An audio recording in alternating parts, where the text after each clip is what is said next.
ಎಲ್ರಿಗೂ ನಮಸ್ಕಾರ.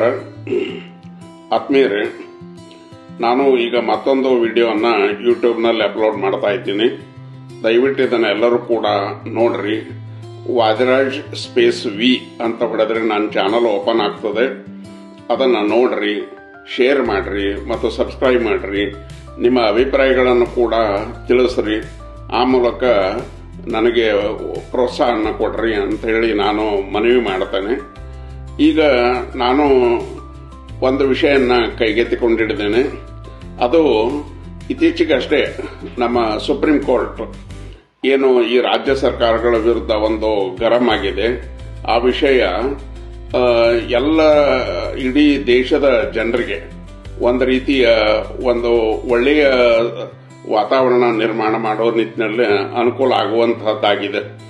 ಈಗ ಚುನಾವಣೆಗೂ ಮುನ್ನ ಈ ವಿವಿಧ ರಾಜಕೀಯ ಪಕ್ಷಗಳು ಇತ್ತೀಚೆಗೆ ಉಚಿತ ಕೊಡುಗೆಗಳನ್ನು ಕೊಡ್ತೀವಿ ಅಂತೇಳಿ ಘೋಷಣೆಯನ್ನ ಮಾಡೋದ್ರ ಮೂಲಕ ಚುನಾವಣೆಯಲ್ಲಿ ಆರಿಸಿ ಬರುವಂತಹ ಪ್ರಯತ್ನ ಮಾಡ್ತಾ ಇದ್ದಾವೆ. ಇದಕ್ಕೆ ಕರ್ನಾಟಕ ಸರ್ಕಾರನೂ ಕೂಡ ಹೊರತಾಗಿಲ್ಲ. ಸೊ ಈ ಉಚಿತ ಕೊಡುಗೆಗಳ ಸಂಸ್ಕೃತಿ, ಇದರ ಬಗ್ಗೆನೇ ಸುಪ್ರೀಂ ಕೋರ್ಟ್ ಸಾಕಷ್ಟು ಗರಂ ಆಗಿದೆ. ಈ ಉಚಿತ ಕೊಡುಗೆಗಳನ್ನು ನೀವು ಕೊಡೋದ್ರಿಂದ ಏನು ಸಾಧನೆ ಮಾಡ್ಲಿಕ್ಕೆ ಹೊರಟಿದ್ರಿ ಅನ್ನುವಂಥ ಒಂದು ಖಾರವಾದ ಪ್ರಶ್ನೆಯನ್ನ ಸುಪ್ರೀಂ ಕೋರ್ಟ್ ಮಾಡಿದೆ. ಮುಖ್ಯ ನ್ಯಾಯಮೂರ್ತಿ ಸೂರ್ಯಕಾಂತ್ ನೇತೃತ್ವದ ನ್ಯಾಯಪೀಠ ಈ ಉಚಿತ ಯೋಜನೆಗಳ ಕುರಿತಂತೆ ತನ್ನ ತೀವ್ರವಾದಂಥ ಅಸಮಾಧಾನವನ್ನ ಹೊರಹಾಕಿದೆ. ಇದರ ನೀವು ಉಚಿತ ಯೋಜನೆಗಳನ್ನು ಕೊಡೋದ್ರಿಂದ ₹1 ಅಭಿವೃದ್ಧಿ ಕೂಡ ಆಗೋದಿಲ್ಲ ಮತ್ತು ಜನರಲ್ಲಿ ಆಲಸ್ಯತನ ಹೆಚ್ಚಾಗ್ತದೆ ಅನ್ನುವಂಥ ಅಭಿಪ್ರಾಯವನ್ನ ಸುಪ್ರೀಂ ಕೋರ್ಟ್ ಹೊಂದಿದೆ. ಚುನಾವಣೆಗಳು ಘೋಷಣೆ ಆಗೋ ಮೊದಲೇ ನೀವು ಈ ಯೋಜನೆಗಳನ್ನು ಯಾಕೆ ಘೋಷಣೆ ಮಾಡ್ತೀರಿ, ಉಚಿತ ಯೋಜನೆಗಳನ್ನು ಯಾಕೆ ಘೋಷಣೆ ಮಾಡ್ತೀರಿ, ಇದರಿಂದ ದೇಶದಲ್ಲಿ ನೀವು ಯಾವ ರೀತಿಯ ಸಂಸ್ಕೃತಿಯನ್ನ ಬಿತ್ತಲಿಕ್ಕೆ ಹೊರಟಿದ್ದೀರಿ ಅನ್ನುವಂಥ ಅನೇಕ ಪ್ರಶ್ನೆಗಳನ್ನು ಕೂಡ ಅದು ಹಾಕಿದೆ. ಸೊ ಇದೆಲ್ಲವೂ ಕೂಡ ಯಾವ ರಾಜ್ಯಗಳು ಉಚಿತ ಯೋಜನೆಗಳನ್ನು ಜಾರಿಗೆ ತಂದಿದಾವೋ ಅವರು ಈ ಸುಪ್ರೀಂ ಕೋರ್ಟಿನ ಒಂದು ಮೌಖಿಕ ಸಲಹೆಯನ್ನ ಗಂಭೀರವಾಗಿ ಪರಿಗಣಿಸಿ ಉಚಿತ ಯೋಜನೆಗಳ ಕುರಿತಂತೆ ಮರುಪರಿಶೀಲನೆ ಮಾಡೋದು ಈಗ ಬಹಳ ಅಗತ್ಯವಾಗಿದೆ. ತಮಿಳುನಾಡು ಉಚಿತ ವಿದ್ಯುತ್ ಘೋಷಣೆ ಅರ್ಜಿ ಸುಪ್ರೀಂ ಕೋರ್ಟ್ನಲ್ಲಿ ವಿಚಾರಣೆ ಬಂದಾಗ ಈ ಅಂಶಗಳು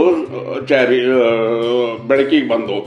ಸುಪ್ರೀಂ ಕೋರ್ಟ್ ಸ್ಪಷ್ಟವಾಗಿ ಹೇಳಿದೆ, ಯಾವ್ಯಾವ ರಾಜ್ಯಗಳವರು ಉಚಿತ ಯೋಜನೆಗಳನ್ನು ಜಾರಿಗೆ ತಂದಿದ್ದಾರೆ ಅನ್ನೋದ್ರ ಎಲ್ಲವೂ ಅರಿವು ನಮಗಿದೆ ಅನ್ನುವಂಥ ಮಾತನ್ನ ಹೇಳಿದೆ. ಅಂದ್ರೆ ದೇಶದ ಜನತೆಯ ಹಿತದೃಷ್ಟಿಯನ್ನ ಯಾವ ರೀತಿ ನಮ್ಮ ನ್ಯಾಯಾಲಯಗಳು ಕಾಪಾಡ್ತಾ ಇದ್ದಾವೆ ಅನ್ನೋದಕ್ಕೆ ಇದೊಂದು ಅತ್ಯಂತ ದೊಡ್ಡ ಉದಾಹರಣೆ ಆಗಿದೆ. ಈಗ ಮುಂದಿನ ದಿನಗಳಲ್ಲಿ ಇನ್ನೂ ಕೆಲವು ರಾಜ್ಯಗಳ ವಿಧಾನಸಭೆ ಚುನಾವಣೆ ನಡೀತಾ ಇದೆ.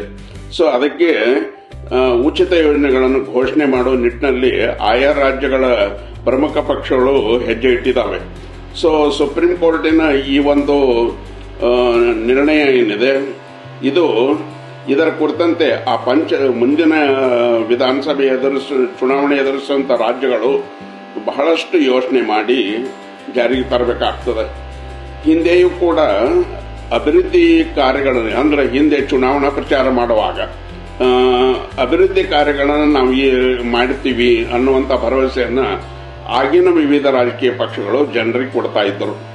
ಆದರೆ ಇತ್ತೀಚಿನ ವರ್ಷಗಳಲ್ಲೇ, ಅಂದ್ರೆ ಸುಮಾರು ಒಂದು 10-15 ವರ್ಷದಿಂದ ಈ ಉಚಿತ ಯೋಜನೆ ಅನ್ನುವಂಥದ್ದು ಒಂದು ಕಲ್ಪನೆಯನ್ನ ಜಾರಿಗೆ ತರೋದರ ಮೂಲಕ ದೇಶದ ಆರ್ಥಿಕ ಮತ್ತು ರಾಜ್ಯಗಳ ಆರ್ಥಿಕ ಸ್ಥಿತಿಗತಿ ಬಗ್ಗೆ ಯಾರೂ ಯೋಚನೆ ಮಾಡಲಾರದಂಥ ಸ್ಥಿತಿ ನಿರ್ಮಾಣ ಆಗಿದೆ. ಈಗ ಹಿಂದೆ ಇಂದಿರಾ ಗಾಂಧಿ ಅವರು ಪ್ರಧಾನಮಂತ್ರಿ ಆಗಿದ್ದಾಗ 20 ಅಂಶಗಳ ಯೋಜನೆಗಳನ್ನು ಜಾರಿ ತಂದಿದ್ರು. ಅದು ಗರೀಬಿ ಹೆಟಾವು ಅಂತ ಬಡವರನ್ನ ಹಿತದೃಷ್ಟಿಯಲ್ಲಿಟ್ಟುಕೊಂಡು ಅವರು 20 ಅಂಶಗಳನ್ನು ಜಾರಿಗೆ ತಂದಿದ್ದರು. ಅನಂತರ ಬದಲಾದಂಥ ಸರ್ಕಾರದಲ್ಲಿ ಕೂಡ ಬಡವರ ಪರವಾಗಿ ಮತ್ತು ದೇಶದ ಅಭಿವೃದ್ಧಿ ಹಿತದೃಷ್ಟಿಯಿಂದ ಕೆಲವು ಯೋಜನೆಗಳು ಜಾರಿಗೆ ಬರ್ತಾ ಇದ್ದವು. ಆದರೆ ಇತ್ತೀಚೆಗೆ ಈ ಉಚಿತ ಅನ್ನುವಂತಹ ಏನು ಪದನ್ನ ಬಳಸಿ ಯೋಜನೆಗಳನ್ನು ಘೋಷಣೆ ಮಾಡ್ತಾ ಇದ್ದಾರೆ. ಇದರಿಂದ ಆರ್ಥಿಕ ಸ್ಥಿತಿ ತೀವ್ರ ಹದಗೆಟ್ಟು ಹೋಗ್ತಾ ಇದೆ ಅನ್ನೋದರಲ್ಲಿ ಎರಡು ಮಾತು ಇಲ್ಲ. ಉಚಿತ ಯೋಜನೆಗಳನ್ನು ಕೊಡೋದ್ರ ಬಗ್ಗೆ ಯಾರದೂ ಅಬ್ಜೆಕ್ಷನ್ ಇಲ್ಲ. ಆದರೆ ಯಾರಿಗೆ ಕೊಡಬೇಕು ಅನ್ನೋದನ್ನ ಯೋಚನೆ ಮಾಡಿ ಅದನ್ನ ಜಾರಿಗೆ ತಂದ್ರೆ ಬಹಳ ಒಳ್ಳೆಯದು. ಇತ್ತೀಚೆಗೆ ಏನಾಗ್ತಾ ಇದೆ ಅಂತಂದರೆ ಯಾರಿಗೆ ಯೋಜನೆ ಅವಶ್ಯಕತೆ ಇದೆಯೋ ಅವರಿಗೂ ಕೊಡ್ತಾರೆ, ಯಾರಿಗೆ ಅವಶ್ಯಕತೆ ಇಲ್ಲ ಅವರಿಗೂ ಕೂಡ ಈ ಯೋಜನೆಗಳನ್ನು ಕೊಡೋದ್ರ ಮೂಲಕ ಒಂದು ರೀತಿಯ ಜನರಲ್ಲಿ ಆಲಸ್ಯತನವನ್ನು ಸ್ವತಃ ಸರ್ಕಾರಗಳೇ ನಿರ್ಮಾಣ ಮಾಡ್ತಾ ಇದ್ದಾವೆ ಅನ್ನುವಂಥ ವಾತಾವರಣ ಕಂಡು ಬರ್ತಾ ಇದೆ. ಸೊ ಇದೇ ರೀತಿಯ ವಾತಾವರಣ ಮುಂದುವರೆದರೆ ಮುಂದೊಂದು ದಿನ ಜನ ದುಡಿಲಿಕ್ಕೆ ಹೋಗೋದು ಕಷ್ಟ ಆಗ್ತದೆ. ಸೊ ಈ ಹಿನ್ನೆಲೆಯಲ್ಲಿ ಈಗಾಗಲೇ ಉಚಿತ ಯೋಜನೆಗಳನ್ನು ಜಾರಿಗೆ ತಂದಂಥ ರಾಜ್ಯ ಸರ್ಕಾರಗಳು ತಮ್ಮ ನಿರ್ಧಾರಗಳನ್ನು ಪರಾಮರ್ಶೆ ಮಾಡಿ ಕೂಡಲೇ ಅವುಗಳನ್ನು ರದ್ದುಪಡಿಸಿ ಹೊಸ ಅಭಿವೃದ್ಧಿ ಕಾರ್ಯಗಳಿಗೆ ಗಮನ ಕೊಡೋದು ಬಹಳ ಅಗತ್ಯತೆ ಆಗಿದೆ. ಮತ್ತು ಹೊಸದಾಗಿ ಚುನಾವಣೆ ಎದುರಿಸ್ತಾ ಇರುವಂಥ ರಾಜ್ಯಗಳು ಉಚಿತ ಯೋಜನೆಗಳನ್ನು ಘೋಷಣೆ ಮಾಡೋದನ್ನು ಕೂಡಲೇ ಕೈ ಬಿಟ್ಟರೆ ಅದರಿಂದ ಒಳ್ಳೆಯದಾಗ್ತದೆ. ನೋಡ್ರಿ, ಇತ್ತೀಚೆಗೆ ಬಿಹಾರ ಚುನಾವಣೆ ಆಯಿತು. ಬಿಹಾರ ಚುನಾವಣೆ ಆಗೋಕ್ಕಿಂತ ಮುಂಚೆ ಅಲ್ಲಿಯ ಮಹಿಳೆಯರಿಗೆ ಅಲ್ಲಿಯ ಸರ್ಕಾರ 10,000 ರೂಪಾಯಿಯನ್ನ ಅವರ ಅಕೌಂಟಿಗೆ ಹಾಕಿಬಿಡ್ತು. ಆಮೇಲೆ ಈಗ ತಮಿಳುನಾಡಿನಲ್ಲೇ ಚುನಾವಣೆ ಆಗ್ತಾ ಇದೆ.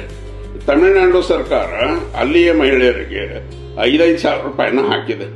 ಸೊ ಈ ದುಡ್ಡು ಇದರ ಹೊರೆ ಯಾರು ಹೊರಬೇಕು ಅನ್ನೋದನ್ನು ಯೋಚನೆ ಮಾಡಬೇಕಾಗ್ತದೆ. ರಾಜಕೀಯ ಪಕ್ಷಗಳಿಗೆ ತಾವು ಅಧಿಕಾರಕ್ಕೆ ಬರಬೇಕು ಅನ್ನೋದು ಒಂದು ಭ್ರಮೆ ಬಿಟ್ಟರೆ ಆರ್ಥಿಕ ಸ್ಥಿತಿ ಯಾವ ರೀತಿ ಸುಧಾರಿಸಬೇಕು ಅನ್ನೋದರ ನಿಟ್ಟಿನಲ್ಲಿ ಯೋಚನೆ ಇರದೇ ಇರೋದು ಬಹಳ ಖೇದಕರ ಸಂಗತಿಯಾಗಿದೆ.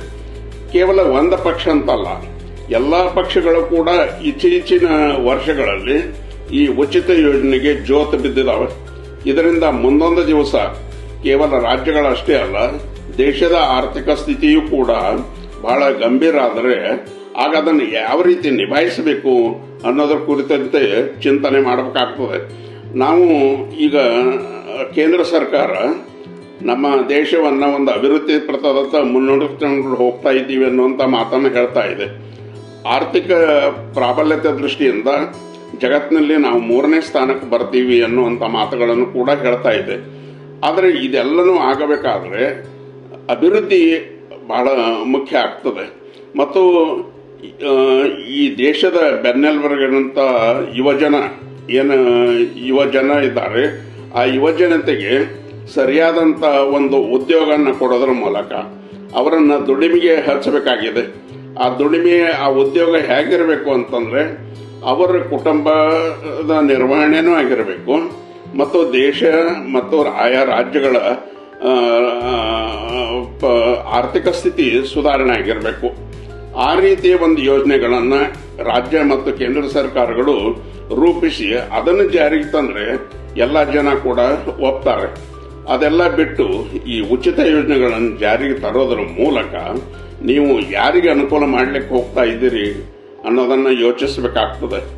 ಇನ್ನೇನು ಕೆಲವೇ ದಿನಗಳಲ್ಲೇ ನಮ್ಮ ಕರ್ನಾಟಕ ಸರ್ಕಾರ ಹಣಕಾಸು ಖಾತೆಯನ್ನು ನೋಡ್ತಾ ಇರುವಂಥ ಮುಖ್ಯಮಂತ್ರಿ ಸಿದ್ದರಾಮಯ್ಯನವರು ಬಜೆಟ್ ಅನ್ನು ಮಂಡನೆ ಮಾಡ್ತಾ ಇದ್ದಾರೆ. ನಾನು ಅವರಲ್ಲಿ ಅರಿಕೆ ಮಾಡಿಕೊಳ್ಳೋದು ಇಷ್ಟೇ, ಸುಪ್ರೀಂ ಕೋರ್ಟ್ನ ಒಂದು ಸೂಚನೆಯನ್ನು ನೀವು ಗಮನಿಸಿ ಈಗೇನು ಕರ್ನಾಟಕ ರಾಜ್ಯದಲ್ಲಿ ತಂದಿರುವಂತಹ ಪಂಚಭಾಗ್ಯ ಯೋಜನೆಗಳೇನಿದಾವೆ ಅದನ್ನು ಯಾರಿಗೆ ಕೊಡಬೇಕು ಅನ್ನೋದನ್ನು ಪರಾಮರ್ಶಿಸಿ ಅದಕ್ಕೆ ತಕ್ಕಂತೆ ಬಜೆಟ್ನಲ್ಲಿ ಹಣಕಾಸನ್ನು ಕಾಯ್ದಿರಿಸಿದ್ರೆ ಬಹಳ ಒಳ್ಳೆಯದಾಗ್ತದೆ. ಈಗ ಪ್ರತಿ ವರ್ಷ ನಾವು 59,000 ಕೋಟಿ ರೂಪಾಯಿಯನ್ನ ಈ ಪಂಚಭಾಗ್ಯಗಳಿಗೆ ಖರ್ಚು ಮಾಡ್ತಾ ಇದ್ದೀವಿ. ಅದರಲ್ಲಿ ವಿಶೇಷವಾಗಿ ಈ ಸಾರಿಗೆ ಮತ್ತು ವಿದ್ಯುತ್ ಈ ಎರಡೂ ಕ್ಷೇತ್ರಗಳಿಗೆ ಹೆಚ್ಚೆಚ್ಚು ಹೋಗ್ತಾ ಇರೋದ್ರಿಂದ ಕೋಟ್ಯಾಂತರ ರೂಪಾಯಿ ನಷ್ಟವನ್ನು ಈಗ ಸಾರಿಗೆ ನಿಗಮಗಳು ಮತ್ತು ಎಸ್ಕಾಂಗಳು ಅನುಭವಿಸ್ತಾ ಇದ್ದಾವೆ. ಅದಲ್ಲದೆ ಭಾಗ್ಯಲಕ್ಷ್ಮಿ ಯೋಜನೆಯಡಿ ನೀವು ಪ್ರತಿಯೊಬ್ಬ ಮಹಿಳೆಗೆ ಪ್ರತಿ ತಿಂಗಳು 2,000 ರೂಪಾಯಿನ ಹಾಕ್ತಾ ಇದ್ದೀರಿ. ಅದು ಕೂಡ ಕಾಲಕ್ಕೆ ಹೋಗ್ತಾ ಇಲ್ಲ ಅನ್ನುವಂಥ ಆರೋಪಗಳು ಕೇಳಿ ಬರ್ತಾ ಇದ್ದಾವೆ. ಮತ್ತು ಇದೆಲ್ಲನ್ನ ನೀವು ನೋಡಿದರೆ ಆರ್ಥಿಕ ಸ್ಥಿತಿ ಯಾವ ರೀತಿ ಇದೆ ಅನ್ನೋದನ್ನು ತಿಳ್ಕೋಬೇಕಾಗ್ತದೆ. ಈ ಹಿನ್ನೆಲೆಯಲ್ಲಿ ಸಿದ್ದರಾಮಯ್ಯ ಅವರು ಖುದ್ದು ಆರ್ಥಿಕ ತಜ್ಞರಿದ್ದಾರೆ. ಅವರು ಈಗಾಗಲೇ 16 ಬಜೆಟ್ಗಳನ್ನು ಮಂಡಿಸಿ ಈಗ 17ನೇ ಬಜೆಟ್ ಮಂಡನೆಗೆ ಸಿದ್ಧರಾಗಿದ್ದಾರೆ. ಈ ಹಿನ್ನೆಲೆಯಲ್ಲಿ ಅವರು ಈ ಉಚಿತ ಯೋಜನೆಗಳ ಕೊಡುಗೆಯನ್ನು ಮುಂದುವರಿಸಬೇಕಾ ಅಥವಾ ಬೇಡವಾ ಎನ್ನುವುದರ ಬಗ್ಗೆ ಆಲೋಚನೆ ಮಾಡಿ ಒಂದು ನಿರ್ಧಾರ ತಗೊಳ್ಳೋದು ಒಳ್ಳೆಯದು. ಅತ್ಯಂತ ಬಡವರು ಮತ್ತು ಬಡ ಜನತೆಗೆ ಅನುಕೂಲವಾಗುವಂಥ ಯೋಜನೆಗಳನ್ನು ಜಾರಿಗೆ ತರೋ ನಿಟ್ಟಿನಲ್ಲಿ ಈ ಬಜೆಟ್ನಲ್ಲಿ ಮುಖ್ಯಮಂತ್ರಿಗಳು ಒಂದು ನಿರ್ಧಾರ ತೆಗೆದುಕೊಳ್ಳಿ. ಈ ರೀತಿಯ ನಿರ್ಧಾರ ತೆಗೆದುಕೊಂಡಾಗ ಅದಕ್ಕೆ ಯಾರೂ ಕೂಡ ಅಬ್ಜೆಕ್ಷನ್ ಮಾಡೋದಿಲ್ಲ. ಈಗ ನೋಡ್ರಿ, ನಮ್ಮಲ್ಲೇ ರೈತರು ವಿವಿಧ ಸಹಕಾರಿ ಸಂಘಗಳು ಮತ್ತು ಬ್ಯಾಂಕ್ಗಳಲ್ಲಿ ಸಾಲ ಮಾಡಿ ಆ ಸಾಲವನ್ನು ತೀರಿಸಲಾಗದೇ ಆತ್ಮಹತ್ಯೆಗೆ ಶರಣಾಗ್ತಾ ಇದ್ದಾರೆ. ನಾವು ಒಂದು ಕಡೆ ರೈತರನ್ನ ದೇಶದ ಬೆನ್ನೆಲುಬು ಅಂತ ಕರಿತೀವಿ, ಬಟ್ ಇನ್ನೊಂದು ಕಡೆ ಆ ಬೆನ್ನೆಲುಬನ್ನೇ ಮುರಿಯುವಂಥ ಪ್ರಯತ್ನಗಳು ನಡೀತಾ ಇದ್ದಾವೆ. ಇಡೀ ದೇಶದಲ್ಲಿ ತಗೊಂಡ್ರೆ ರೈತರ ಆತ್ಮಹತ್ಯೆ ಸಂಖ್ಯೆಯನ್ನು ಪರಿಗಣನೆಗೆ ತಗೊಂಡಾಗ ಕರ್ನಾಟಕ ರಾಜ್ಯ 2ನೇ ಸ್ಥಾನದಲ್ಲಿದೆ. ಸೊ ಈ ರೈತಾಪಿ ಜನರು ಸಾವಿನ ಮನೆಗೆ ಹೋಗದ ರೀತಿಯಲ್ಲಿ ತಡೆಯುವಂಥ ಯೋಜನೆಗಳನ್ನು ರಾಜ್ಯ ಸರ್ಕಾರ ಜಾರಿಗೆ ತರಬೇಕಾಗಿದ್ದು ಈಗಿನ ಅವಶ್ಯಕತೆ ಆಗಿದೆ. ಅದನ್ನು ಯಾವ ರೀತಿ ಮಾಡಬೇಕು, ರೈತರಿಗೆ ಯಾವ ರೀತಿ ಅನುಕೂಲ ಮಾಡಿಕೊಡಬೇಕು, ಅವರ ಬೆಳೆದ ಬೆಳೆಗಳಿಗೆ ಯಾವ ರೀತಿಯ ಬೆಂಬಲ ಬೆಲೆಯನ್ನು ಕೊಡಿಸಬೇಕು ಅನ್ನೋ ನಿಟ್ಟಿನಲ್ಲೇ ಕ್ರಮಗಳನ್ನು ತಗೋಬೇಕು. ಕೇಂದ್ರ ಸರ್ಕಾರ ಮಾಡಬೇಕಾಗಿದ್ದ ಕ್ರಮಗಳಿದ್ರೆ ಕೇಂದ್ರ ಸರ್ಕಾರಕ್ಕೆ ಒತ್ತಾಯವನ್ನು ಮಾಡಲಿ. ಕೇಂದ್ರ ಸರ್ಕಾರಕ್ಕೂ ಕೂಡ ನಮ್ಮ ರಾಜ್ಯವನ್ನು ಪ್ರತಿನಿಧಿಸುವಂಥ ಸಂಸದರು ಮತ್ತು ಈಗ ಕೇಂದ್ರದಲ್ಲಿ ಸಚಿವರಾಗಿರುವಂಥ ರಾಜ್ಯದವರು ಅವರು ಕೂಡ ಕೇಂದ್ರದ ಮೇಲೆ ಒತ್ತಡ ಹೇರಿ ನಮ್ಮ ರೈತರ ಬೆಳೆಗಳಿಗೆ ಸೂಕ್ತ ಬೆಲೆ ಸಿಗೋ ರೀತಿಯಲ್ಲಿ ಮಾಡಲಿ.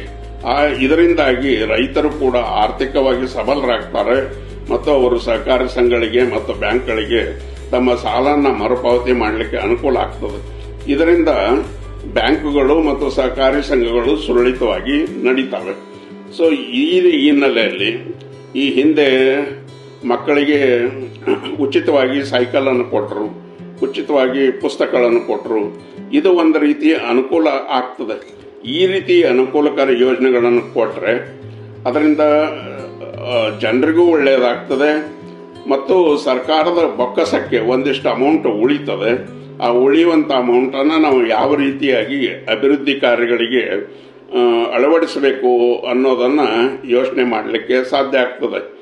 ಈಗ ನೀವು ಪಂಚಭಾಗ್ಯ ಯೋಜನೆಗಳನ್ನು ತಂದಂಥ ರಾಜ್ಯ ಸರ್ಕಾರದ ವಿರುದ್ಧ ಸ್ವತಃ ಆಡಳಿತ ಪಕ್ಷದ ಶಾಸಕರೇ ಅಸಮಾಧಾನವನ್ನು ವ್ಯಕ್ತಪಡಿಸ್ತಾ ಇದ್ದಾರೆ. ಈ ಪಂಚಭಾಗ್ಯಗಳಿಂದಾಗಿ ನಮಗೆ ನಮ್ಮ ಕ್ಷೇತ್ರಗಳಲ್ಲಿ ಯಾವುದೇ ಅಭಿವೃದ್ಧಿ ಕಾರ್ಯಗಳು ಆಗ್ತಾ ಇಲ್ಲ, ಇದರಿಂದಾಗಿ ಜನರ ಎದುರಿಗೆ ತಲೆ ನಿಲ್ಲೋದು ಬಹಳ ಕಷ್ಟ ಆಗ್ತಾ ಇದೆ ಅನ್ನುವಂಥ ಮಾತುಗಳನ್ನು ಕೂಡ ಹೇಳ್ತಾ ಇದ್ದಾರೆ. ಸೊ ಇದೆಲ್ಲವನ್ನು ಸರ್ಕಾರ ನಡೆಸೋರು ಗಮನಿಸಬೇಕಾಗ್ತದೆ. ಉಚಿತ ಭಾಗ್ಯಗಳನ್ನು ಕೊಡೋದರ ಜೊತೆಗೆ ನಮ್ಮ ಬೊಕ್ಕಸನು ಭರ್ತಿ ಆಗಬೇಕು ಮತ್ತು ಅಭಿವೃದ್ಧಿ ಕಾರ್ಯಗಳು ಕೂಡ ನಡಿಬೇಕು. ಈ ನಿಟ್ಟಿನ ಯೋಚನೆಗಳು ಇವತ್ತು ಬಹಳಷ್ಟು ಅಗತ್ಯ ಆಗಿದೆ. ಇನ್ನು ಈ ಉಚಿತ ಯೋಜನೆಗಳ ಒಂದು ಘೋಷಣೆಯನ್ನೇ ಮಾಡಲಾರದ ರೀತಿಯಲ್ಲಿ ಏನಾದರೂ ಕಾನೂನು ತರಲಿಕ್ಕೆ ಸಾಧ್ಯನಾ ಅನ್ನೋದರ ನಿಟ್ಟಿನಲ್ಲಿನೂ ಕೂಡ ನಾವು ಆಲೋಚನೆ ಮಾಡಬೇಕು. ಈ ನಿಟ್ಟಿನಲ್ಲಿ ಕಾನೂನು ತಜ್ಞರು, ಆರ್ಥಿಕ ತಜ್ಞರು ಮತ್ತು ಈ ದೇಶದ ಅಭಿವೃದ್ಧಿಯನ್ನು ಗಮನದಲ್ಲಿಟ್ಟುಕೊಂಡಂಥ ಎಲ್ಲರೂ ಕೂಡ ಯೋಚನೆ ಮಾಡಿ ಒಂದು ನಿರ್ಧಾರವನ್ನು ಚುನಾವಣಾ ಆಯೋಗಕ್ಕೆ ಕೊಟ್ಟರೆ ಒಳ್ಳೆಯದು ಅನ್ನುವಂಥ ಮಾತುಗಳು ಈಗ ಸದ್ಯ ಅಗತ್ಯ ಆಗಿದ್ದಾವೆ. ಸುಪ್ರೀಂ ಕೋರ್ಟಿನ ನಿರ್ಧಾರನ ಎಲ್ಲ ಸರ್ಕಾರಗಳು ಯಾರ್ಯಾರು ಉಚಿತ ಭಾಗ್ಯಗಳನ್ನು ಕೊಡ್ತಾ ಇದ್ದಾರೆ ಅಂತ ಎಲ್ಲ ಸರ್ಕಾರಗಳು ಕೂಡ ಗಂಭೀರವಾಗಿ ಪರಿಗಣಿಸಿ ಈ ನೋಡ್ರಿ, ನಮ್ಮ ಕೋರ್ಟು ನಮ್ಮ ಜನಪರವಾದಂಥ ಒಂದು ನಿರ್ಧಾರನ, ಒಂದು ಸಲಹೆಯನ್ನು ಕೊಟ್ಟಿದೆ. ಇದರಿಂದ ಜನರಿಗೂ ಅನುಕೂಲ ಆಗ್ತದೆ, ಅಭಿವೃದ್ಧಿನೂ ಆಗ್ತದೆ ಅನ್ನುವಂಥ ಹಿನ್ನೆಲೆಯಲ್ಲಿ ಅದು ಸಲಹೆಗಳನ್ನು ಕೊಟ್ಟಿದೆ. ಸೊ ಇದೆಲ್ಲವನ್ನು ಕೂಡ ಎಲ್ಲ ರಾಜ್ಯ ಸರ್ಕಾರಗಳು ಮತ್ತು ಕೇಂದ್ರ ಸರ್ಕಾರಗಳು ಗಮನ ಹರಿಸಿ ಆ ನಿಟ್ಟಿನಲ್ಲಿ ಹೆಜ್ಜೆಯನ್ನು ಇಡಬೇಕು. ಇವತ್ತು ನೀವು